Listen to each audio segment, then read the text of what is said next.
నమస్తే, welcome to genus global. నేను మీ గణేష్. మనసులో మాట చెప్పాలని ఎప్పటి నుంచో ట్రై చేస్తున్నా, ఇప్పుడు తీరింది చెప్తాను. ఈ యూట్యూబ్ అనాలిసిస్ ఏం చెప్తా ఉన్నాయంటే, మీరు సబ్స్క్రైబ్ చేయకుండానే న్యూస్ చూస్తున్నారట. దయచేసి గా పని మాత్రం చేయకూడదు ఎట్టి పరిస్థితుల్లో.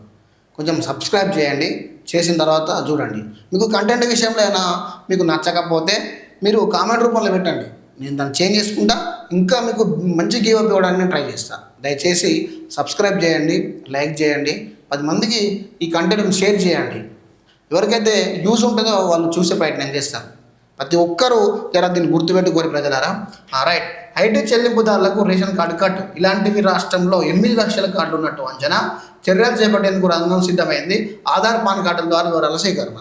చూడండి, ఐటీ చెల్లింపుదారులు ఎవరు? ఇన్కమ్ ట్యాక్స్ కట్టేటోళ్ళు. ఇన్కమ్ ట్యాక్స్ కట్టేటోళ్ళ కార్డులు కూడా, రేషన్ కార్డు కూడా వస్తున్నాయట, ఉన్నాయట ప్రజెంట్. ఆ రేషన్ కార్డులు ఎన్ని ఉన్నాయట అంటే 8 లక్షల కార్డులు ఉన్నాయట మన ఇండియాలో. చూడిగా అంటే ఇన్కమ్ ట్యాక్స్ డిపార్ట్మెంట్ ఎవరు కడతారు? ఇన్కమ్ ట్యాక్స్ ఎవరు కడతారు? ఎక్కువ మొత్తంలో డబ్బులు ఉన్న వాళ్ళే కడతారు. కాబట్టి సో మనం వాళ్ళకి రేషన్ కార్డు ఎందుకు? మరి వాళ్ళు బలసిన కుటుంబాలే కదా. మరి అలాంటప్పుడు 8 లక్షల కార్డులు ఎట్లా ఇష్యూ అయినాయి? మరి ఎవరు సహకారంతో ఇష్యూ అయినాయి? 8 లక్షల కార్డులు ఉన్నాయని వీళ్ళే చెప్తున్నారు. మరి అవి ఏ రకంగా ఇష్యూ అయినాయి? మరి అవి మొత్తానికైతే ఈ ఏ రకంగా ఇష్యూ అయినాయి, ఎలా ఉండాలి, అవి కట్ చేయాలి అంటే ప్రధానంగా ఇగో పాన్ కార్డు ద్వారా వీళ్ళు కట్ చేస్తారట. ఎందుకంటే ఇన్కమ్ ట్యాక్స్ కట్టేది పాన్ కార్డు ద్వారానే కడతారు. కాబట్టి ఎవరైతే సంపాదిస్తూ ఉన్నారో, ఎవరికైతే బ్యాంక్ బ్యాలెన్స్ ఉన్నది, ఎవరి ఆస్తి ఎంత అనేది మొత్తం చిట్టాపత్తంతా కేంద్రం దగ్గర ఉంటుంది. అది ఈ పాన్ కార్డు ద్వారానే ఉంటుంది. కాబట్టి ఈ పాన్ కార్డు, ఆధార్ కార్డును జత చేసి ఈ 2 డాక్యుమెంట్ల ద్వారా ఎవరైతే సంపాదిస్తున్నారో ఎవరికి రేషన్ కార్డు ఇవ్వాలి అనే దాని మీద కసరత్తు చేసి కట్ చేసే ప్రయత్నం చేస్తారట. అయితే ఈ రేషన్ కార్డుది పెద్ద సిండికేట్ దందా ఇది.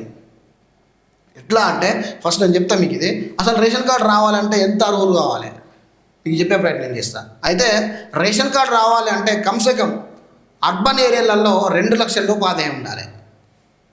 అయితే గ్రామాలలో వచ్చేసి 1,50,000 లోపు ఉండాలి. అంటే చూడండి, ఇక 2 లక్షల లోపు కంటే ఎక్కువ ఉన్న వాళ్ళు కూడా రేషన్ కార్డు తీసుకొని వాళ్ళకు పర్సనల్గా వాడుకుంటున్నారు. అంటే 25 లక్షల్లో ఇన్కమ్ ఉన్న వాళ్ళు కూడా రేషన్ కార్డు తీసుకుంటే చూడండి ఎంత విడ్డూరం. నెలకు 1,00,000 రూపాయలు సంపాదించేవాడు కూడా ఈ రేషన్ కార్డు తీసుకొని మంచిగా అన్ని పథకాలు వర్తింపజేసుకుంటాడు. నెలకు 1,00,000 రూపాయలు సంపాదించేవాడు పేదల కిందకి వస్తాడా? మీరు చెప్పండి ప్రజలారా.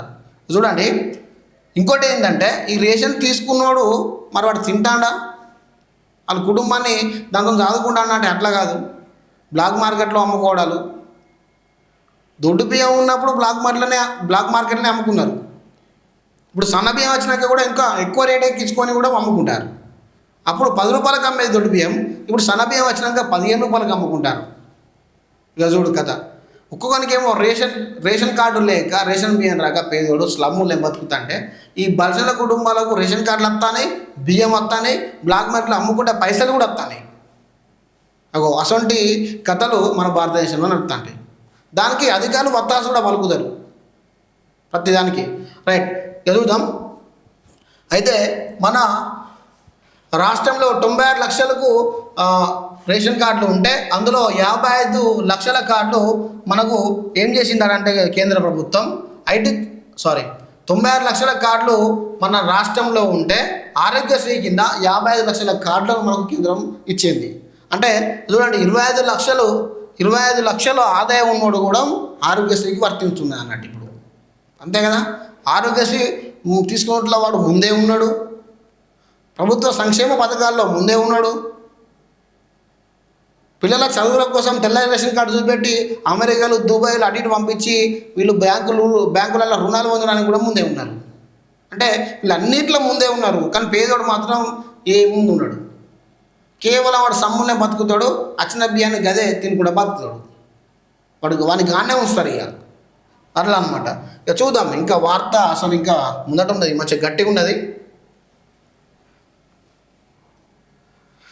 కొంచెం ఈ న్యూస్ చూసే వరకు సబ్స్క్రైబ్ చేయండి. సబ్స్క్రైబ్ చేసి కొంచెం నలుగురికి షేర్ చేసే ప్రయత్నం చేయండి. ఈ రేషన్ కార్డులు దాని యొక్క రైట్. రూల్స్ విరుద్ధంగా 8 లక్షల కార్డులు. 2023 చివరి వరకు రాష్ట్రంలో 89,91,000 రేషన్ కార్డులు ఉంటే వాటిలో 8 లక్షల పైగా కార్డులు కుటుంబాలకు ఏటా 25 లక్షల ఆదాయం ఉన్నట్లు పౌర సరఫరాల అధికారులు చెప్పారట. ఇక చూడండి, 89 లక్షలలో 8 లక్షల పైగా కుటుంబాలకు 25 లక్షల ఆదాయం లేవున్నారట. ఇలా మరి పేదోనికి ఎట్లా చెప్పు పరిస్థితి? పేదోనికి రేషన్ కార్డు రమ్మంటుందా? సంక్షేమ పథకాలు అందుతాయా? ఇల్లు ఇందిరమ్మ ఇల్లు కావాలి అంటే రేషన్ కార్డులు కావాలి. బడాబాబులకే రేషన్ కార్డు ఉంటుంది, వాడే ఇందిరమ్మ ఇల్లు తీసుకున్నాడు. పేదోనికి ఎట్లా అవుతాయి చెప్పండి ఒకసారి. ఇగో ఇది అసలు కథ. ఇంకా వీళ్ళు పెద్ద మనుషులు ఎట్లా చెప్పన్నా, ఇక సుమారుగా 150,000 మెట్రిక్ టన్నుల రేషన్ బియ్యాన్ని తీసుకుంటారట వీళ్ళు. 8 లక్షల కార్డుదారులు అంటే అది తినడానికి కాదు, అమ్ముకోవడానికే. దొడ్డు బియ్యము 10 రూపాయలకు అమ్ముకున్నారు. ఇప్పుడు సన్న బియ్యాన్ని 15 రూపాయలకు అమ్ముకుంటారు దళారులకు. అమ్ముకొని సొమ్ము చేసుకుంటారు. కింటాలు తీసుకున్నాడు పబ్లిక్ దగ్గర నుంచి. ఇప్పుడు కామన్ పీపుల్ దగ్గర నుంచి వీళ్ళు 7 రూపాయలకు 8 రూపాయలకు కిలో తీసుకోడు. మళ్ళీ వీళ్ళ డీలర్లకు ఎంత 15 రూపాయల చొప్పున కేజీకి అమ్ముడు, అమ్మి సొమ్ము చేసుకోడు. ఇంకో విషయం ఏంటంటే మళ్ళీ ఈ బియ్యమే 15 రూపాయలకు అమ్మిన బియ్యం రైస్ మిల్లలలో మళ్ళా రీసైక్లింగ్ అవి ఈ బియ్యం షాపులు ఉంటాయి కదా, రైస్ గోదాములు ఉంటాయి కదా, బియ్యం షాపులల్లో మళ్ళీ అయ్యే బియ్యాన్ని 25 రూపాయలకు 20 రూపాయలకు కేజీ మళ్ళీ వీళ్ళకే సామాన్యుడికి అమ్ముతారు. చూడు ఎంత సర్క్యులేట్ అవుతుందో చూడు డబ్బులు. అటువంటి పరిస్థితులు ఉన్నాయి అన్నట్టు. ఇక చూడండి, ఇక వీళ్ళటిగో ప్రభుత్వ సంక్షేమ పథకాల ద్వారా లబ్ధి పొందుతూ పిల్లల చదువుల కోసం రుణం సైతం తీసుకుంటున్నారు. ఆరోగ్యశ్రీ పథకానికి వినియోగించుకోవడంలో ముందంజలో వరుసలే ఉన్నారట. ఇక చూసారా, నేను చెప్పింది అర్థమైందా? ప్రత్యేక తెలంగాణ రాష్ట్రం ఏర్పడిన తర్వాత 2015లో ఆహార భద్రత కార్డులను కేంద్రం మంజూరు చేయగా తెలంగాణ నుంచి పంపే జాబితాలో నిజమైన అర్హులను కాకుండా గత బీఆర్ఎస్ ప్రభుత్వం అర్హత లేని వారిని సైతం లబ్ధిదారులుగా ఎంపిక చేస్తూ కేంద్రానికి జాబితా పంపింది. ధనవంతులు అర్హులు కాదని తెలిసిన స్థానిక రాజకీయ నేతల సిఫారసుతో జిల్లా పౌర సరఫరాల అధికారులు ఉమ్మడి రాష్ట్రంలో ఉన్న జాబితాతో పాటు మరికొంతమంది పేర్లు పంపారు.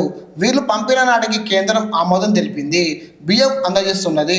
కరోనా నుంచి దేశవ్యాప్తంగా ఉచితంగా బియ్యం పంపిణీ చేస్తుండడంతో కేంద్రంపై భారం పెరుగుతున్నది. నిజమైన లబ్ధిదారులను గుర్తించాలని 2 ఏళ్ల క్రితం మోడీ సర్కార్ భావించగా సాధారణ ఎన్నికలలో ప్రభావం పడుతుందని దానికి వాయిదా వేసింది. తాజాగా వచ్చే ఏడాది నుంచి అనర్హులు కార్డులలో కోత పెట్టేందుకు సిద్ధమైన అధికారులు వెల్లడించారు. చూసారా, కరోనా టైంలో మనకు ఉచితంగా బియ్యం ఇచ్చారు. ఉచిత బియ్యం ఇచ్చారు కాబట్టి కేంద్రం మీద భారం పడుతున్నది. ఒకవేళ ఇప్పుడు తీసేస్తే స్థానిక ఎన్నికల మీద ప్రభావం పడుతుందని చెప్పి దీన్ని పోస్ట్పోన్ చేసి రానున్న రోజులలో ఎవరైతే ఐటీ కడుతున్నారో వాళ్ళను 25 లక్షల ఆదాయం ఉన్నలను మొత్తం ఈ 8 లక్షల కార్డులను తీసేయడానికి ప్రభుత్వం కసరత్తు చేస్తూ ఉన్నదట.